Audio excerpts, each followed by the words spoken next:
तरह कर कि एक दफा तू कलमा पढ़ ला इलाहा इल्लल्लाह चिश्ती रसूलुल्लाह, तो चिश्ती रसूलुल्लाह उन्होंने कलमा भी यानी अद्धा फारसी थे अद्धा अरबी भी, तो क्या कि पढ़ तू चिश्ती रसूलुल्लाह। और सैयदना ख्वाजा मोइनुद्दीन हसन संजरी रहमतुल्लाह, आपका नाम हसन है, हसन बिन हसन संजरी रहमतुल्लाह, आपकी निस्बत इलाकाई एतबार से संजरी है।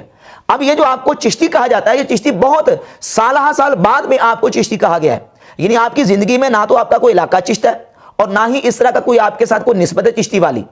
जब आप इलाके के एतबार से संजरी हैं, संजर इलाके के रहने वाले हैं, और चिश्ती का लफ्ज आपके साथ बहुत बाद में मंसूब किया गया है, तो इससे यह बात बिल्कुल वाज़ेह होती है कि आपकी जिंदगी में आपका अपने किसी मुरीद को यह कहना कि तुम कहो ला इलाहा इल्लल्लाह चिश्ती रसूलुल्लाह, यह चिश्ती का लफ्ज जो है बताता है कि यह बाद में किसी ने उनकी तरफ मंसूब कर दिया, यह बात और हिकायत ये दुरुस्त नहीं है। और फिर हमारे बड़े बड़े सूफिया औलिया ने और खुद आला हज़रत इमाम अहले सुन्नत रहमतुल्लाह अलैह ने इस चीज़ की तरदीद की है कि इस तरह की बातें उनकी तरफ बिल्कुल गलत मंसूब की गई हैं, ये दुरुस्त नहीं है।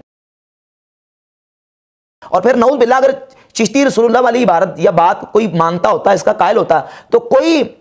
जबकि ख्वाजा मोइनुद्दीन रहमतुल्लाह को तो सारे सुन्नी बाबी देवबंदी सब मानते हैं और उनको एक मुसलमान शख्सियत माना जाता है। गैर मुक़ल्लिदीन के अपने उलमा ने उनकी तारीफें की हैं, देवबंदी भी मानते हैं और अहले सुन्नत भी मानते हैं। किसी बरेलवी ने आज तक ये कहा है कि चिश्ती रसूलुल्लाह पढ़ना चाहिए, यह पढ़ा जा सकता है या ये जायज़ है, नऊज़ बिल्लाह ताला, कोई भी नहीं कहता। सब कहेंगे ये जो बंदा ऐसा करेगा वो तो खुद ईमान से फारिग हो जाएगा। मसला है फतवे का, आया कि उन पे फतवा लगेगा या नहीं लगेगा, तो बात उन तक साबित होगी तो बाद में बात होगी ना, बात ही साबित नहीं है, उनकी तरफ यह वाकया झूठा मंसूब है। जब हम कहते हैं गलत मंसूब की गई है, तो अब मिर्जा के फॉलोअर्स कहते हैं फिर इन किताबों को पब्लिश करना बंद करो। तो भाई रसूलुल्लाह सल्लल्लाहु अलैहि वसल्लम की तरफ गलत बातें मंसूब की गई हैं और हदीस की किताबों में है, सियासित्ता में जो मौजू और मनगढ़ंत रवायतें नहीं है, अलबानी को देख लें और गैर मुक़ल्लिदीन के ज़ुबैर रज़ी को देख लें, उसने कई रवायतों की निशानदेही की कि ये जाली हदीसें हैं, सियासित्ता में जाली हदीसें मौजूद हैं। जाली मनगढ़ंत का मतलब है कि रसूलुल्लाह सल्लल्लाहु अलैहि वसल्लम की हदीस नहीं है, हुजूर ने नहीं फरमाया, लेकिन फिर भी वो रावियों ने अल्लाह के रसूल सल्लल्लाहु अलैहि वसल्लम की तरफ मंसूब कर दिए। तो क्या सियासित्ता की को पब्लिश करना बंद कर दें? क्या इनको किताबों को नऊज़ बिल्लाह मिर्जा के दावे के मुताबिक आग लगाएंगे नऊज़ बिल्लाह ताला, जिस तरह मिर्जा कहता है? और अलनाम मेंबरों पे कहा जाए कि ये फसादी किताबें हैं, तब्दील हुई भी, और इनको चौक में रख के आग लगाई जाए, खाली कह के जान नहीं छूटेगा। तो ये उसूल से हटकर, उसूल ये कि निशानदेही की जाती है कि ये बात गलत है, ये बात दुरुस्त नहीं है। अगर किसी किताब में कोई चीज आती है तो उसकी निशानदेही की जाती है कि ये बात दुरुस्त नहीं है और हम इसको मानने के लिए तैयार नहीं है। अवाम को ये गुमराह करने के लिए बार बार इन चीजों के हवाले पेश करता है, तो फिर मजबूरन हमें इल्जामी तौर पर कुछ ऐसी चीजें पेश करनी पड़ती हैं जो इसके मुसल्लमात से हैं, क्योंकि उसूल यह है कि इल्जामुल खस्म बिमा हुआ कायल हो, जिसका खस्म मद्दे मुकाबिल कायल है उसको उसके जरिए इल्जाम दिया जाता है। अब यह देर रात सही बुखारी सही मुस्लिम की और बुखारी मुस्लिम के दावे करता है, लेकिन इस दावे के बावजूद इंजीनियर मोहम्मद अली मिर्जा ने सही बुखारी और सही मुस्लिम में पाई जाने वाली रिवायात के बारे में कई अपनी स्टेटमेंट्स और अपने जो बयानात दिए हुए हैं। मिसाल के तौर पर सही बुखारी की 6982 नंबर रिवायत में जो नबी करीम सल्लल्लाहु अलैहि वसल्लम की ज़ात अक़दस के हवाले से मौजूद है कि अल्लाह के नबी सल्लल्लाहु अलैहि वसल्लम ने बार बार खुदकुशी करने का इरादा किया। इस पर इंजीनियर मोहम्मद अली मिर्जा ने पूरा लेक्चर रिकॉर्ड करवाया हुआ है और उसमें यह कहा है इसने कि ये नबी सल्लल्लाहु अलैहि वसल्लम की तौहीन है, हुजूर की गुस्ताखी है, वाक़तन ये गुस्ताखाना है। ये कि वाक़तन ये यानी गुस्ताखाना चीज़ है।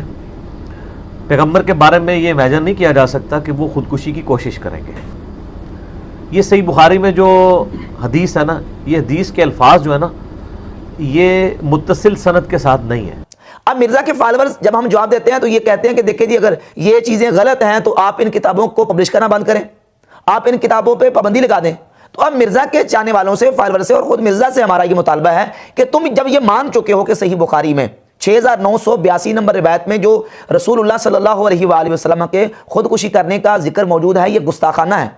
तो सही बुखारी में से ये निकलवाओ। और तुम ये कहते हो कि तसव्वुफ की किताबों को चौराहे में रख के आग लगा दो और इनको पब्लिश करना बंद करो। तो मिर्जा जी, जो तुम मानते हो, जिसको गुस्ताखी तुम अपने मौक़िफ़ के मुताबिक डिक्लेयर करके बैठे हो, वो तो सही बुखारी में और उस किताब में जो तुमने अपने टेबल पे रखी हुई है उसमें मौजूद है। अब फिर इसमें बहाना ये मारता कहता है जो इमाम बुखारी इसको मुत्तसिल नहीं लेके आए, बल्कि इसको इमाम बुखारी ने इमाम ज़ुहरी के जो बलागात हैं, मुरसलात हैं, उनमें से जिक्र किया है। अब सवाल ये पैदा होता है कि इमाम बुखारी रहमतुल्लाह अलैह ने इस इमाम ज़ुहरी के मुदरजात या इमाम ज़ुहरी के जो बलागात हैं उसको सही समझ के लिखा है कि गलत समझ के लिखा है? اگر یہ جملہ اور یہ بات اللہ کے رسول صلی اللہ علیہ وآلہ وسلم کی گستاخی اور بے ادبی اور توہین ہے تو امام بخاری نے صحیح سمجھ کے لکھا ہے یا غلط؟ اگر صحیح سمجھ کے لکھا ہے، جبکہ ان کی کتاب کا نام بھی الجامع الصحیح ہے، صحیح سمجھ کے لکھا ہے، تو پھر امام بخاری کے ایمان کا کیا بنے گا؟ امام بخاری کا پھر تمہارے جس طرح تم کہتے ہو کہ تصوف کی کتابوں میں یہ کچھ لکھا ہے تو اپنے بزرگوں کو پہلے کلمہ پڑھاؤ، پہلے ان کے نکاح پڑھاؤ اور پھر بات کرو، تو پہلے امام بخاری کو کلمہ پڑھانا پڑے گا، امام بخاری کو پہلے ان کا نکاح نعوذ باللہ کرنا پڑے گا۔ امام بخاری نے اگر صحیح سمجھ کے لکھا ہے، یقیناً ان کی کتاب الجامع صحیح ہے، اب سوال یہ پیدا ہوتا ہے کہ امام بخاری نے اگر صحیح سمجھ کے لکھا ہے تو پھر جواب کیا ہوگا؟ اور اگر غلط سمجھ کے لکھا ہے تو کہیں تردید کی ہے اس کی، کوئی ایک جملہ، کوئی ایک لفظ اور ایک کلمہ بھی امام بخاری رحمۃ اللہ علیہ نے اس بات کے حوالے سے کوئی تردیدی طور پہ اور اس کی نفی کرتے ہوئے لکھا ہے؟ بالکل نہیں لکھا۔ اور صرف امام بخاری اس کو نہیں لے کے آئے، بلکہ امام احمد بن حنبل مسند احمد بن حنبل میں لے کے آئے، امام عبدالرزاق سنانی اپنی کتاب مصنف عبدالرزاق میں لے کے آئے، اور یہی روایت دیگر حدیث کی معتبر کتابوں میں یہ موجود ہے، اور اہل تشیع کی کتابوں میں منہج الصادقین میں یہ روایت موجود ہے، اہل سنت کی کتابوں میں بھی موجود ہے۔ تو اللہ کے رسول صلی اللہ علیہ وآلہ وسلم کی جس کتاب میں گستاخی ہو،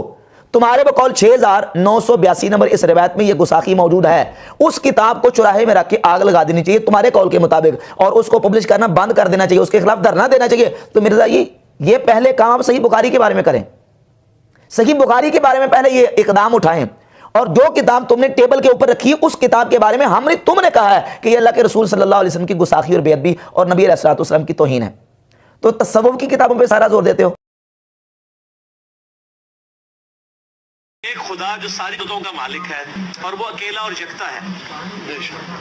وہ آپ کو یہ آفر دیتا ہے کہ صرف یہ 60 سال کی زندگی مجھے دے دو تو میں ایک منی خدا بنا دوں۔ سر وہ آپ کو ایک منی خدا بنانے والا، یہی بات تو میں نے بھی کی تھی کہ آپ کو اللہ تعالیٰ جنت میں منی گاڈ بنا دے گا۔ وہ کہتے ہیں دیکھو جنہوں نے گاڈ کا اعلان کر دیا، یہ تو اللہ نے بھی کیا ہوا ہے،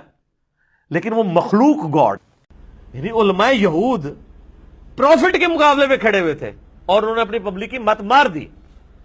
10 یہودی بھی ایسے نہیں تھے جو آپ پہ ایمان لائے ہوں آپ کی مبارک زندگی کے اندر۔ کیوں؟ بغیم بینہم، مولوی ان کے بڑے بڑے جو پادری بیٹھے ہوئے تھے، وہ کہتے تھے یہ کل کے چھوکرا آ کے ہمیں بتائے گا، وہ کہتے تھے یہ کل کے چھوکرا آ کے ہمیں بتائے گا۔ یعنی نبی علیہ السلام تو ان کے بچوں کی مانے دی تھے نا، عمر کے اعتبار سے دیکھا